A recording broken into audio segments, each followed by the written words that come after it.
Queridos hermanos, vamos a tratar hoy un tema puntual. Vamos a hablar un poquito de los 4 jinetes del Apocalipsis. ¡Qué miedo! No da miedo, no da miedo. Vamos a ver el contexto, ¿no es cierto? Vamos a ver dónde están, por qué están ahí, de qué se trata. Así que vamos a arrancar en el libro del Apocalipsis, el libro de las revelaciones de Jesucristo, escrito por el evangelista Juan. Vamos a leer un poquito antes para ver un poquito el contexto de esto que se nos muestra en esta imagen de los 4 jinetes del Apocalipsis. Vamos a ver. Estamos en Apocalipsis 5 y nos dice Juan: vi también en la mano derecha del que está sentado en el trono un libro escrito por el anverso y el reverso, sellado con 7 sellos. Este sellado con 7 sellos tiene que ver con que hay mucho de la historia de la salvación que está oculto, que no logramos entender, no sabemos de qué se trata y que está muy difícil entender sin alguna ayuda, sin alguna llave, sin algún código que descifre esto. Está sellado con 7 sellos, ¿no? Está muy oculto. Entonces dice: y vi un ángel poderoso que proclamaba con fuerte voz: ¿quién es digno de abrir el libro y soltar sus sellos? Pero nadie era capaz, ni en el cielo, ni en la tierra, ni bajo tierra, de abrir el libro ni de leerlo. Y yo lloraba mucho porque no se había encontrado a nadie digno de abrir el libro ni de leerlo. Me encanta a Juan, ¿no? Que llora, llora y llora porque él quiere saber, obviamente, todos queremos saber. Y no hay nadie digno de abrir ese sello y poder leer el contenido del libro. Dice: pero uno de los ancianos me dice: no llores, mira, ha triunfado el león de la tribu de Judá, el retoño de David. Él podrá abrir el libro y sus 7 sellos. Entonces aquí vemos que se le dice a Juan que el hecho de que haya triunfado el león de la tribu de Judá, el retoño, el hijo de David, el descendiente de David, que él va a ser capaz de abrir el libro, abrir sus 7 sellos, y de esa manera podremos enterarnos. Recordemos que el león de la tribu de Judá tiene que ver con uno de los roles de la divinidad en la historia de la salvación, que lo hemos visto al analizar los 4 vivientes del Apocalipsis o de las revelaciones de Ezequiel, la visión de Ezequiel. Estos 4 vivientes tienen que ver con los roles principales de Dios, de la divinidad en la historia de la salvación, del Verbo, de Jesús. Jesús es el nombre del Verbo cuando encarna terrenalmente en la historia de la salvación. Pero hay 4 roles fundamentales que el Verbo asume en la historia.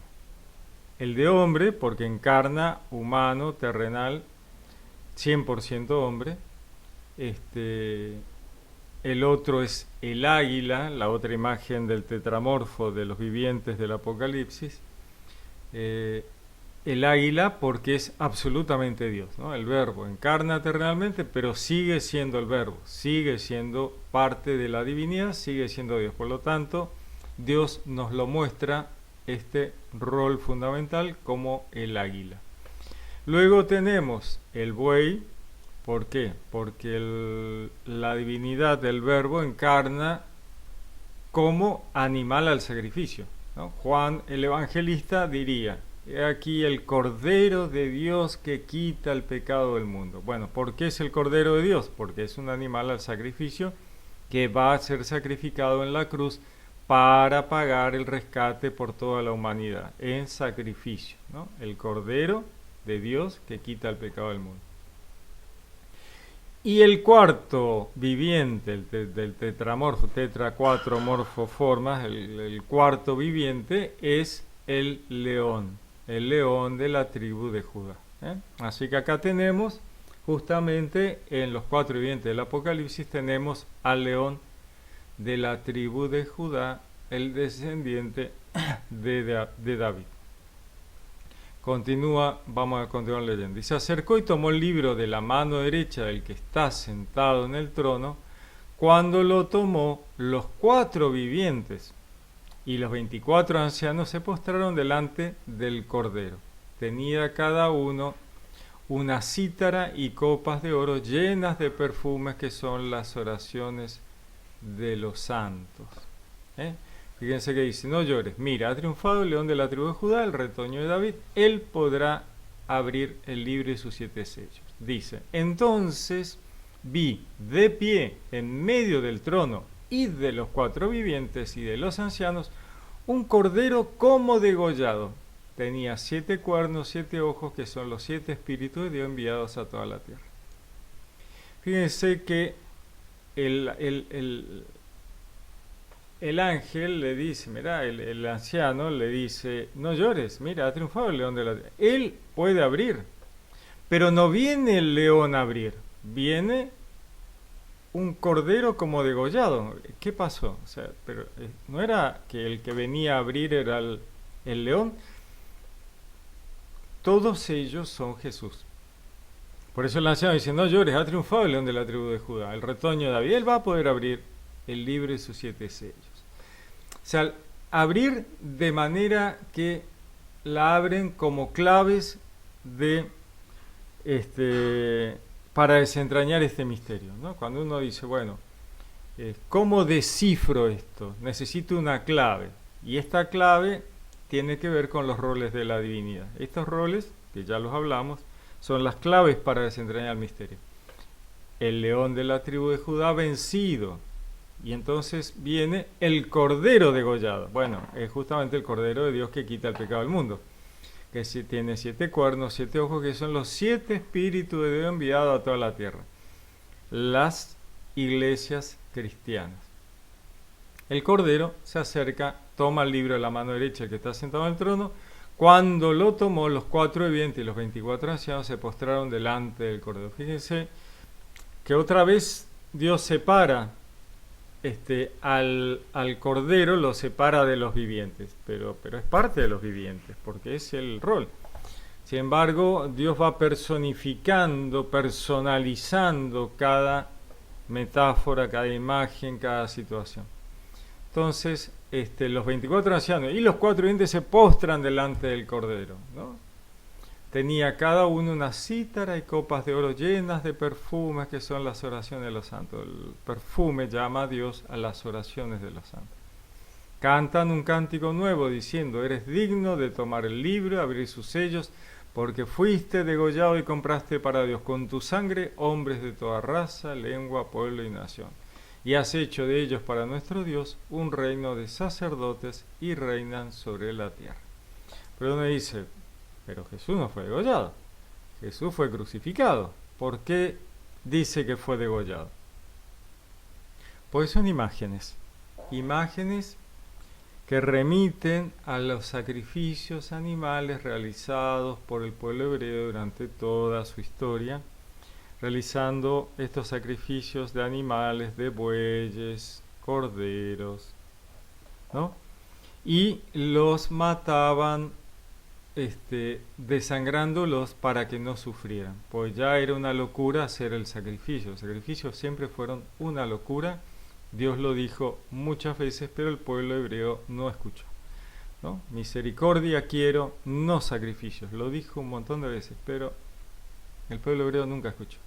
Entonces, este animal al sacrificio debe ser desangrado para que no sufra. El cordero degollado, esa era la idea del desangrarlo. Y se ha malinterpretado algunas facciones cristianas que creen que la vida está en la sangre, el alma está en la sangre. En realidad lo que está en la sangre es que cuando vos le sacás la sangre a un animal se muere. Entonces no es que la vida está en la sangre, no, le sacás la sangre y el bicho se muere desangrado, pues no puede vivir sin la sangre. No porque el alma esté en la sangre, sino porque si lo desangra se muere. Tan sencillo como eso. No hay forma de sacar el 100% de la sangre de cualquier animal vivo, porque la sangre es constituyente de su organismo. Entonces sacarás un poco, ya lo suficiente como para el animal muera. El resto queda en el animal, no hay forma. O sea, sacar la sangre de un animal es algo absolutamente imposible. Por lo tanto, si el alma, como dicen algunos, estuviera en la sangre, el alma permanecería en el cuerpo eternamente. No tiene sentido, es una mala interpretación. Al sacarle la sangre al animal, el animal se muere porque la vida del animal se va al sacarle la sangre. Y el alma de la persona se va con Dios. Es tan sencillo como es. Muy bien. Entonces, dice, y has hecho de ellos para nuestro Dios un reino de sacerdotes y reinan sobre la tierra. ¿No? El cordero degollado compra para Dios, con su sangre, con su muerte, con su sacrificio, hombres de toda raza, lengua, pueblo y nación, toda la humanidad. ¿A quién le compra? Porque dice, compra para Dios.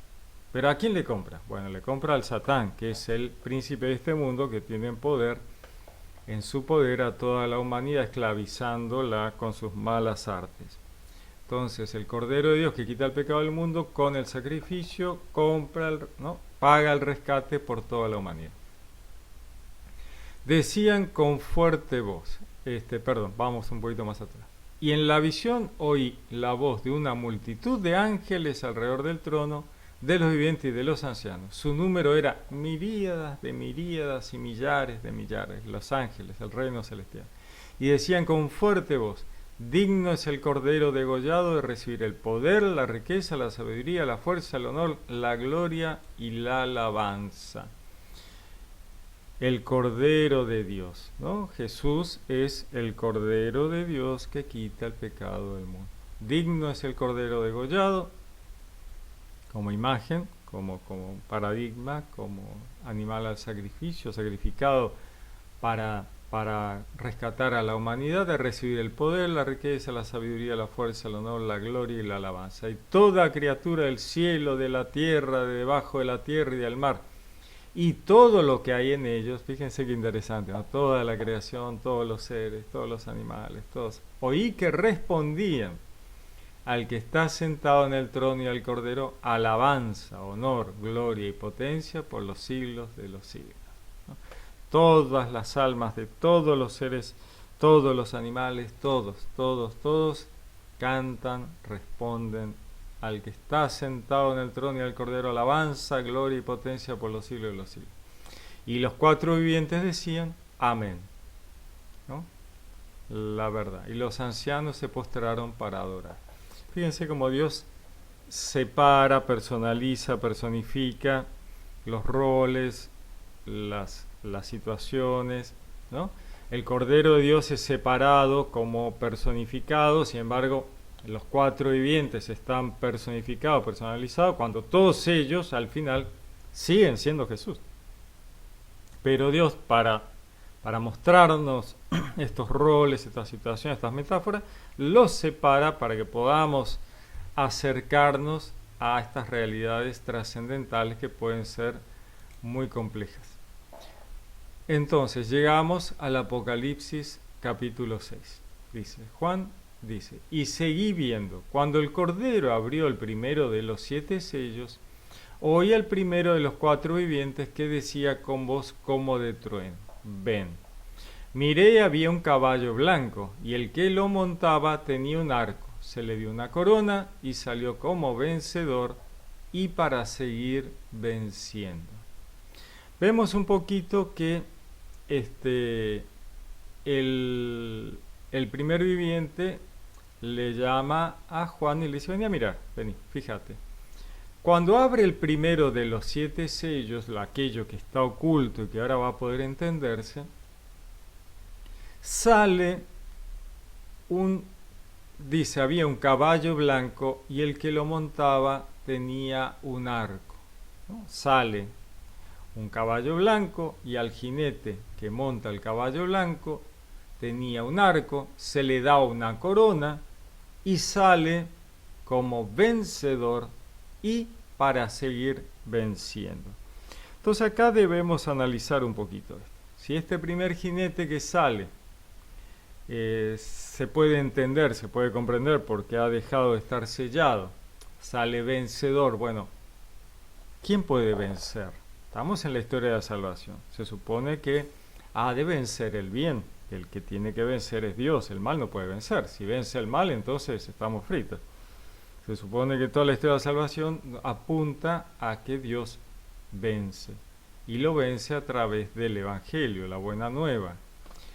Jesús, el Verbo, trae la buena nueva. Entonces este jinete que sale, ¿por qué utiliza Dios imágenes de jinetes y caballos? Bueno, porque los caballos, la caballería tiene una imagen de fuerza arrolladora, ¿no? Cuando uno ve la caballería te corres porque te pasa por arriba.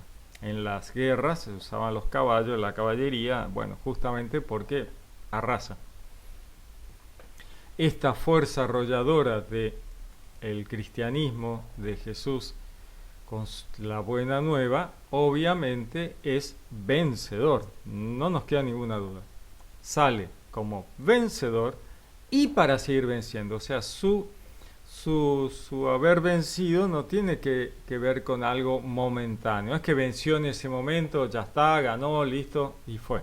Y ahora vamos a correr otra carrera. No.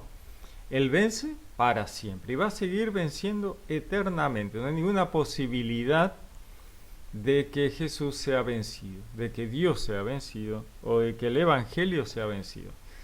¿Por qué? Sale como vencedor y Dios ya nos cuenta al final para seguir venciendo por los siglos de los siglos, eternamente.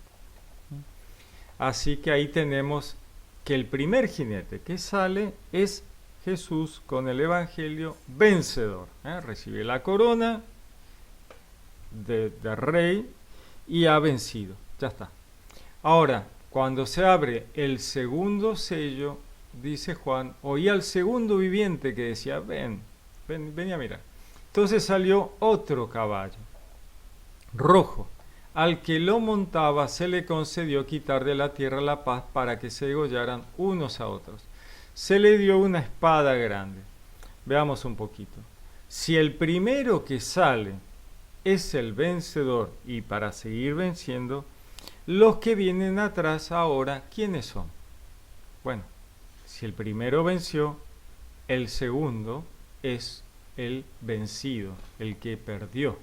Por eso sale segundo, si no hubiera salido primero, ¿no? Tan sencillo como eso. El primero vence para seguir venciendo. Jinete blanco, Jesús, Evangelio.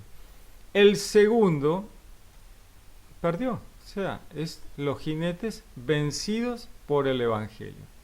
Obviamente. ¿Y qué es el jinete rojo? La violencia. Obviamente, sin lugar a dudas, el cristianismo vence la violencia. Dios vence la violencia porque Dios es la paz. Dios es la paz. La paz esté con ustedes, ¿no? Les vengo a traer la paz, decía Jesús, ¿no? La paz sea con ustedes. Bueno, Jesús viene a traer la paz. Dios trae la paz. Así que obviamente la paz vence sobre la violencia. Y como la paz vence siempre, eternamente, la violencia ha sido vencida para siempre. ¿Qué ocurre? El que nos muestra la visión, el que le está mostrando a Juan es Dios. Entonces Dios tiene una mirada de un presente continuo, ¿no es cierto? Es Dios, está viendo el tiempo en un presente continuo, mira el pasado, mira el futuro, para él todo es un presente permanente, podríamos decir, ¿no es cierto? Entonces dice, al que lo montaba, al que trae la violencia, aquel jinete de este jinete rojo, del caballo rojo, se le ha concedido, mientras pudo generar la violencia antes de haber sido absolutamente vencido y terminado por el Evangelio, se le ha permitido quitar de la tierra la paz para que se degollaran unos a otros, ¿no? La violencia, las guerras, los sacrificios humanos, los sacrificios de los animales, ¿no? Se le ha permitido hacer esto. Es un mecanismo del enemigo, del Satán, la violencia, ¿no? Para hacer tropezar a la humanidad. Entonces se le dio, dice, una espada grande como metáfora, como imagen, ¿no? de la violencia. Obviamente el cristianismo, traído por Jesús, la buena nueva, vence a la violencia. Entonces eso es algo que para Dios es, aunque está en un presente que se le está dando y que se le había concedido, ya ha sido vencido, ¿no? O sea, ya es algo que perdió, ya está, se terminó. ¿Todavía está? Sí, todavía está. ¿Y hasta cuándo? Y no sabemos, esto se va a ir frenando en la inercia que trae, se va a ir frenando, hasta que ya no haya más. Y cuando vayamos al reino de los cielos, a la vida eterna, a la resurrección, la violencia no va a estar. Porque allí el reino de Dios es de paz, ¿no es cierto? Entonces dice, cuando abrió el tercer sello, oí al tercer viviente que decía, ven. Miré entonces y había un caballo negro. El que lo montaba tenía en la mano una balanza. Y oí una voz en medio de los cuatro vivientes que decía, 1 litro de trigo, 1 denario. 3 litros de cebada por 1 denario. Pero no causes daño al aceite y al vino. ¿Qué es esto? Vuelve a salir otra fuerza arrolladora que también ha perdido. Porque todos los que salen después del jinete blanco han perdido. Son los vencidos. Porque el jinete blanco es el vencedor. Los que vienen atrás son los vencidos, los que perdieron. Entonces, ¿quién es este vencido, este perdedor que sale? Bueno, sale un caballo negro. El jinete tiene en la mano una balanza y se habla de lo caro de las cosas, ¿no? 1 litro de trigo por denario, 3 litros de cebada por 1 denario, pero no causes daño al aceite y al vino.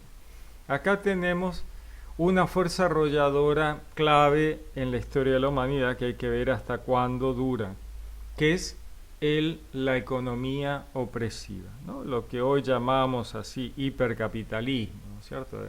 Opresiva, esclavizante, generadora de violencia, porque el capitalismo opresivo genera violencias tremendas, muerte de muchísima gente que no puede vivir, comer, niños que mueren chicos por no poder ser bien alimentados, una violencia extrema de gente que vive para trabajar y no puede disfrutar de sus vidas ni de sus familias, una esclavitud de la humanidad por la humanidad, ¿no? Una locura total. Esta economía opresiva, pues justamente se habla de eso, de dinero, es este caballo negro, ¿no? Que tiene la balanza que pesa las cosas en el mercado, ¿no? Pero Dios le dice, no causes daño al aceite y al vino, que son imágenes de lo utilizado por la iglesia. Entonces tenemos que la violencia es vencida, la economía opresiva es vencida, y aquí sale el cuarto sello. Oí la voz del cuarto viviente que decía, ven. Y entonces dice, miré entonces y había un caballo verdoso, el que lo montaba se llamaba Muerte, y el Hades, el reino de los muertos, le seguía. Se le dio poder sobre la cuarta parte de la tierra para matar con la espada, con el hambre, con la peste y con las fieres de la tierra. Fíjense esto, ¿no? Otra de las fuerzas arrolladoras vencida por el Verbo, por Jesús, es la muerte.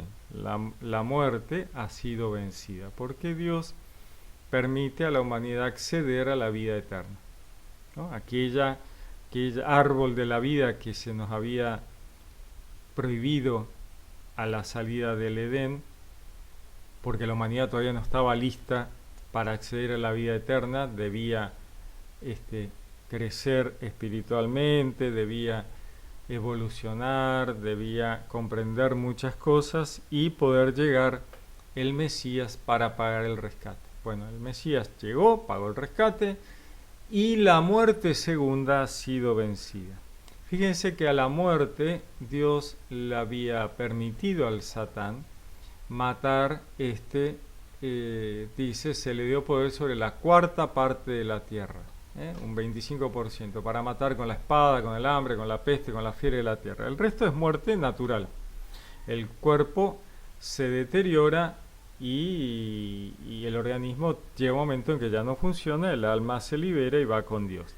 Pero el Satán tiene poder para hacer una muerte primera, por malas artes, ¿no? Y a esa muerte primera le permite Dios matar por espada, ¿no? Violencia, con el hambre de la economía opresiva, ¿no? De que la gente no reparte, hay gente que no logra conseguir las cosas y termina muriendo de hambre, pestes, enfermedades terribles, fieras de la tierra, ¿no? Los animales que se comen unos a otros y se comen a la gente también.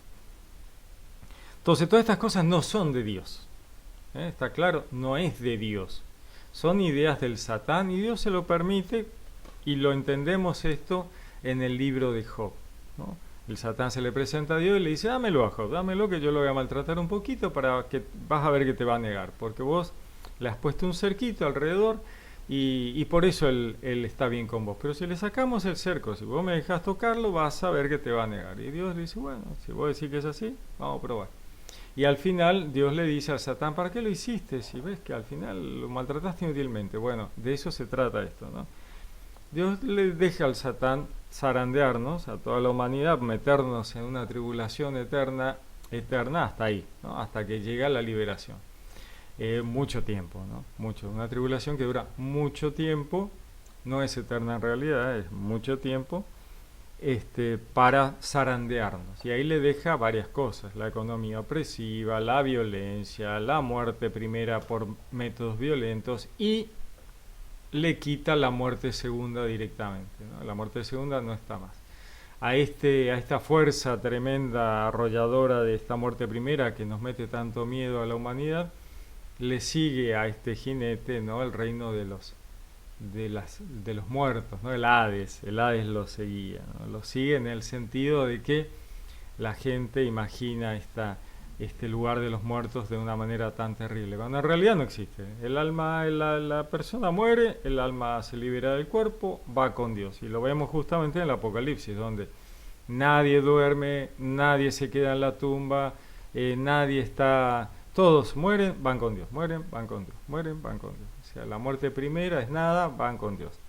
Pero bueno, hay todo un sufrimiento inútil de la muerte por violencia, por animales, por hambre, justamente para que aquellos que se quedan duden y se rebelen contra Dios, que es lo que busca el Satán. Por eso hace este tipo de cosas. Es muy interesante cuando uno ve el tema del templo, los sacrificios humanos en el templo, los sacrificios animales, perdón, que sustituyen a los sacrificios humanos de las culturas paganas, los sacrificios de animales en el templo, como parte de la sangre del animal sacrificado es arrojado sobre el altar y el resto es arrojado sobre el pueblo. Entonces uno dice, bueno, ¿y por qué esta diferenciación de un poco de sangre sobre el altar y el resto sobre el pueblo? Bueno, por esto, ¿no? Esto que leíamos antes. Primero, porque Dios se hace cargo de parte de toda esta violencia que Él le ha permitido al Satán hacer. Entonces, parte de la sangre de la muerte de los animales, Él se hace cargo. Bueno, esa sangre cae sobre el altar y Dios dice, bueno, sí, la verdad que yo me hago cargo de parte de esta sangre. Pero el resto es culpa de ustedes, porque ustedes no deberían hacer sacrificios animales. Así que esa sangre cae sobre ustedes. No va a ser muertes gratuitas. Ustedes van a tener que dar explicaciones sobre esas muertes de esos animales en sacrificio, que no deberían hacerlas. ¿Las quieren hacer igual? Bueno, yo les voy a dejar hacer. Y ahí es que esa parte de esa sangre cae sobre el altar. Pero no está bien, ¿no? Misericordia quiero, no sacrificios, dice Dios. Entonces vemos que Dios, en su extrema justicia y misericordia, dice, bueno, yo me hago cargo de parte de toda esa matanza, esos sacrificios y esa culpa. Pero el resto se hacen cargo ustedes por su falta de conciencia, ¿no? Así que cuando lleguen del otro lado van a llegar salpicados con la sangre de los animales muertos y todos los sacrificios, y es muy, muy interesante. Bueno, ahí tenemos estos 4 famosos jinetes del Apocalipsis, que los vivimos con ellos y tenemos que ir transformando en realidad el que el Evangelio los vence, a los 3, ¿no? 3 que vienen detrás y que el Evangelio los ha vencido. ¿Por qué? Porque si somos cristianos debemos hacer el trabajo de que realmente se frene lo antes posible la inercia de la violencia, de la economía opresiva y de esta muerte por motivos violentos que tienen que ver con el Satán. Las otras muertes por deterioro del organismo, esas son muertes naturales, ¿no es cierto? Entonces tenemos que las muertes por violencia deben dejar de ser, las muertes por hambre, no puede existir muertes por hambre en un mundo lleno de comida, eso es parte de la economía opresiva, del hipercapitalismo, del capitalismo que hemos creado como humanidad y que genera tanta desigualdad, ¿no es cierto?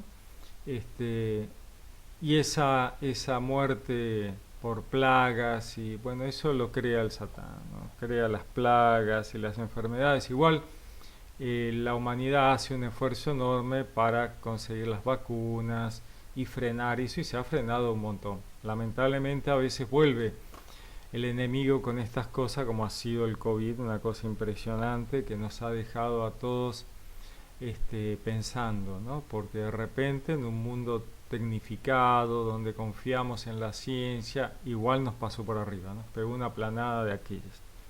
Bueno, pero rápidamente la humanidad reaccionó, generó las vacunas y frenó esta matanza, ¿no? Generada por el enemigo. Bueno, y la muerte por los animales salvajes cada vez es menor porque cada vez pobres animales tienen menos lugar en el mundo para existir en libertad. O sea que esa muerte por animales salvajes cada día se reduce más, porque lamentablemente ellos no tienen lugar donde vivir porque la humanidad avanza y les ocupa sus lugares. Así que por un motivo o por otro muchas de estas cosas están frenándose. La humanidad tiene que seguir avanzando en su evolución espiritual para frenar la economía opresiva, el hipercapitalismo e ir a una sociedad en la cual las transacciones sean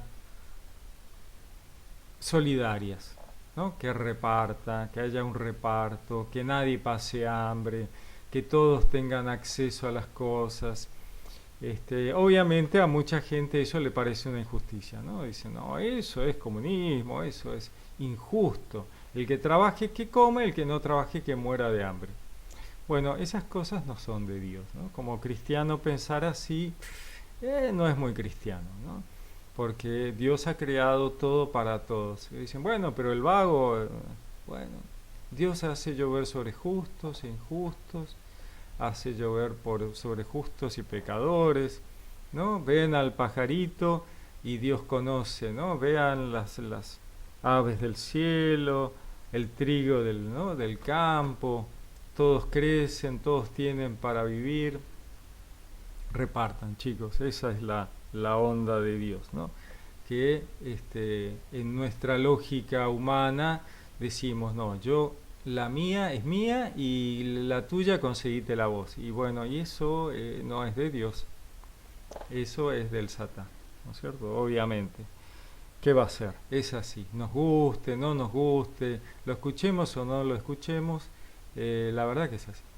Cuando alguien muere de hambre hay una injusticia en este mundo, ¿no? Más cuando son chicos, ¿no? Adolescentes, es tremendo. Bueno, entonces uno dice, bueno, ¿no? La típica, y bueno, que vayan a trabajar. Bueno, ¿qué va a hacer? Todo eso ha de ser vencido cuando el cristianismo evolucione lo suficiente como para alcanzar todos los lugares del mundo y la humanidad sea solidaria, amorosa, ame al prójimo como a sí mismo, comparta, ¿no? Recordemos la iglesia primitiva, vivían todos juntos, trabajaban juntos, compartían todo, ¿no? Esa es la idea de Dios, ¿no? Esa es la idea de Dios, una vida comunitaria, una vida donde todos compartan todo. Pero bueno, falta mucho, ¿eh? Hay que superar muchas cosas, muchos prejuicios, muchos pensamientos insolidarios, mucha locura, ¿no? Mucho no saber lo que se está haciendo. Dios dice, bueno, no saben lo que hacen. Si supieran, no lo harían, obviamente, ¿no es cierto? Si supiéramos, no lo haríamos. Muy bien, lindo el Apocalipsis. tenemos un poquito más claro estos 4 jinetes del Apocalipsis. Como vemos, no dan miedo y convivimos con ellos, con los 4. Estamos en el cristianismo, lo tenemos a Jesús que ya ha vencido y seguimos soportando la inercia de los otros 3, ¿no? Las violencias, las guerras, el hipercapitalismo, y las muertes violentas. Aunque sabemos ya que la muerte segunda ha sido vencida y que tenemos ya abierta la puerta en el cielo para llegar a la vida eterna, al reino de los cielos y luego a la resurrección. Muy bien, les deseo un lindo día, que Dios los bendiga, los saludo con gran afecto, les habló Pablo K.